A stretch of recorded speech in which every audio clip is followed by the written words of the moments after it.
বিসমিল্লাহ। মা, হ্যাঁ ওইটা কি বললো? এই তুমি কি বললে আবার বলো তো। আমি তো বিসমিল্লাহ বললাম। মা, বিসমিল্লাহ মানে কি? মা ওই খাবার শুরু করার আগে বিসমিল্লাহ বলতে হয়, এটা নিয়ম। এই নিয়ম কি এখন বানালে? কই, কখনো তো তোমার অথবা মায়ের মুখ থেকে এই কথা শুনিনি। অঞ্জনা চুপচাপ খাও। ঘুমা, আসলে আমাদেরই কিন্তু উচিত বাচ্চাদেরকে শেখানো, খাওয়ার আগে বিসমিল্লাহ বলা, খাওয়ার পরে আলহামদুলিল্লাহ বলা, এগুলো আমাদের উচিত শেখানো। আলহামদুলিল্লাহ মানে কি?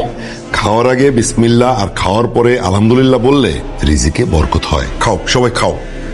আরে ভাবি কি করছেন? সকালবেলা না আপনার ছেলের কোরআন তেলাওয়াত শুনছিলাম, এত সুন্দর করে করছিল। ও কি মাদ্রাসায় পড়ে? না ভাবি, ও তো স্কুলে পড়ে। স্কুলে এত সুন্দর কোরআন তেলাওয়াত শেখায়? ও হচ্ছে সকালে যখন স্কুলে যায়, স্কুলে যাওয়ার আগে আমাকে ওই যে গ্রামের এলাকায় মক্তব থাকে না, সেই মক্তবে আমি পাঠাই। হুজুরের কাছ থেকে কোরআন তেলাওয়াত শিখছে। ওর তো একদম সময় নেই। ওর স্কুলের পরপরই ওর টিউশন আছে, তারপরে ডান্স ক্লাস, আর্ট ক্লাস করে